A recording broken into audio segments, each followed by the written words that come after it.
जैसे ना राति का कच्ची भोजन नुने मिलल जाला हाँ जी भाई संगे हाँ जी ना तब खाना उना खिया के हाँ जी आ ऊपर से दलिया में तने घी डाल जाते हैं तबे लोग खाना शुरू करे। हाँ अब ते घरे पहले ही डाल देता, पहले चल जाए ओकरा बाद तने तने सुधी डाला है। हाँ जी तो जब घी डाले के भाई हाँ तो कटोरी में घीवा लेके हाँ आ लोगन के देखावे हाँ चलावे ना ना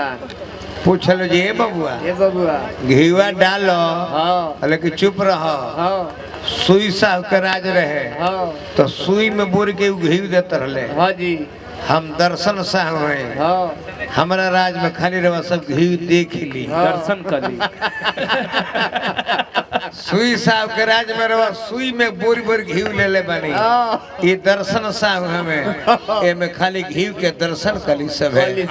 वही तरह हमारा सरल भाई यानी एक तकिया बाबा बहुत बहुत रुपया पुरस्कार दिले। हे दर्शन साहब जी के बार बार प्रणाम हार्दिक अभिनंदन शुभकामनाएं।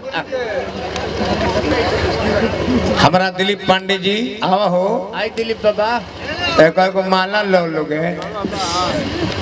बाड़ा तो हम तो जानते बजे बाड़ा का दुनिया से चल जीवो अब बाबा अशोक भगवान नारायण जी लालगंज से अशोक बाबू नालिस्ट जेकर म्यूजिकल कंपनी भी आपन। हाँ जी हमारा गिनती बात तो उससे कहाँ हो गए।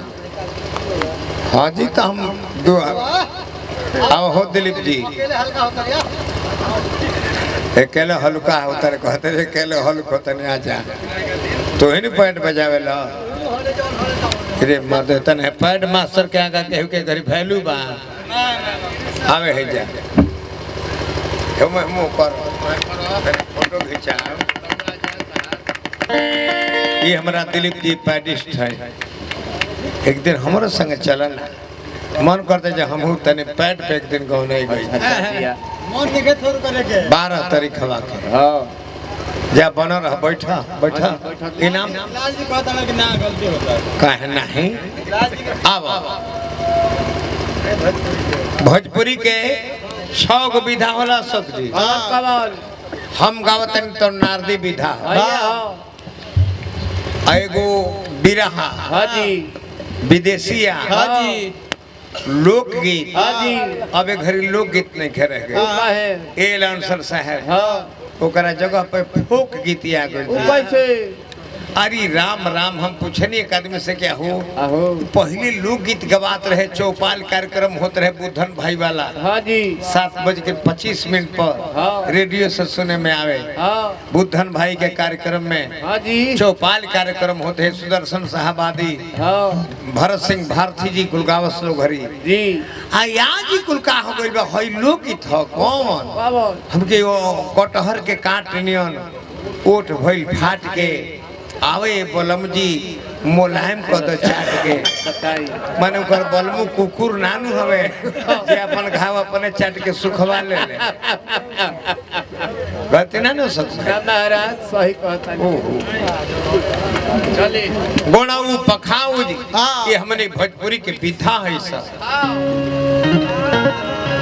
चलो बाबू हमारे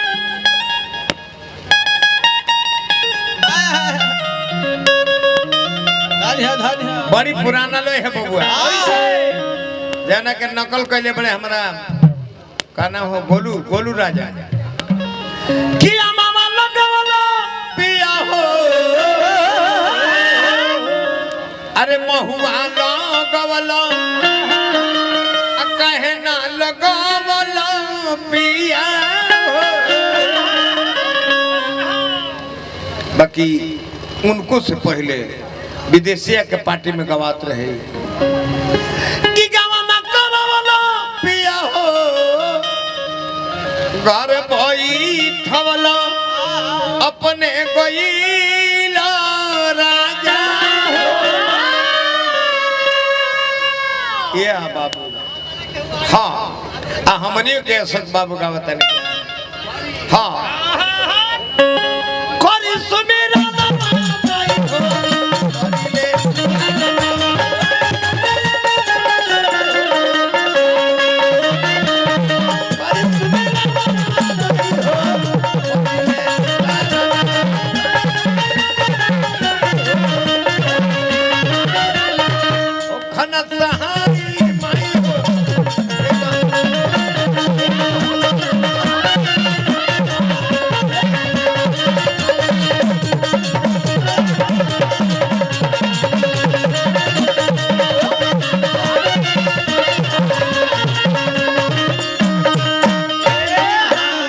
ये लांसर साहब ये है जब हम ठुमकावा लगाओ तो नहीं हनु हाँ जी अभियंता हमरा के बोला के कहले भोर भइला हाँ अरे कुंवर भाई जब तो ठुमका लगावे नु हाँ तो हमर करे जाओ अच्छा छड़ के रह जा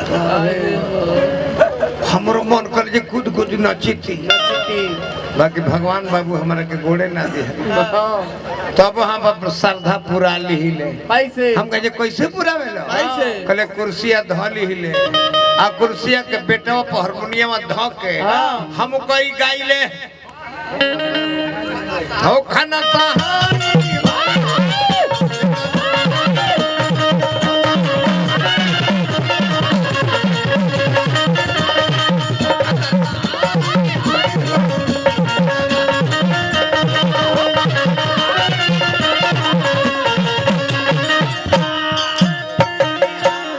चाहे भैया हाथ ना तार मन में बानू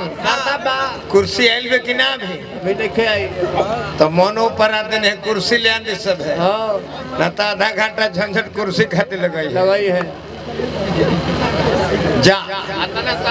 बिना गुण के हाँ हाथ ना श्रद्धावान बढ़ो तू बाड़ो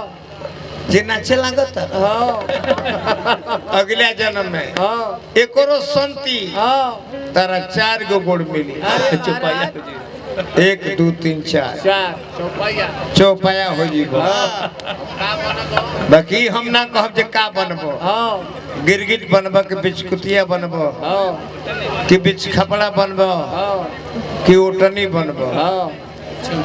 तू अपने मन चूज कली चूज पली हो जे का बनबो चूज अपना मन से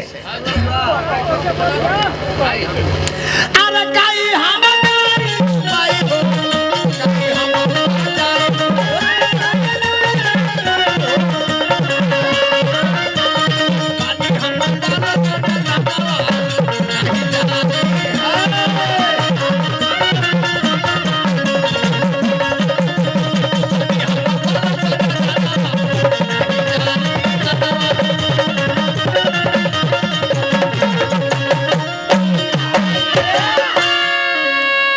भाई हमारा पैडिस्ट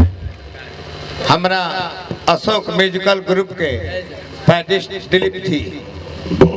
100 रुपया पुरस्कार देने हमारा सरल भाई जरा 5-5 गो बिल्डिंग खड़ा भइल बड़े सही जा महाराज बाकी सुनने है जे एक टकिया बाबा ताहर नाम धो देले बड़े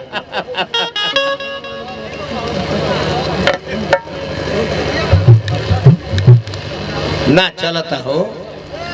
नाना करेंसी हो सिक्का ना चलते बे के होई चलते पटना से आवता पटना से अरे महाराज पटना से मंगा के तब गौने में जाते हैं हाँ आई अब भाई जी का नंबर दिया यही नाम के बोल दो नाम के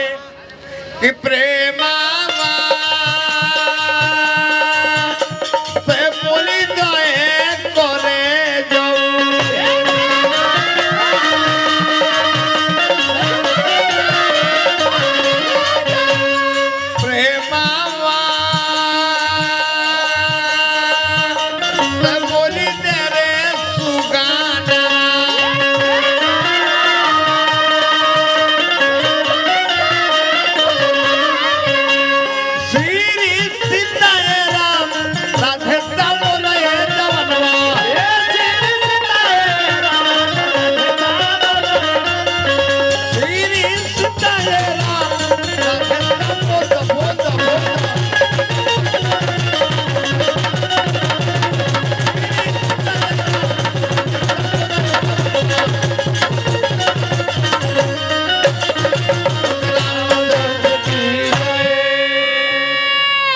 चलिए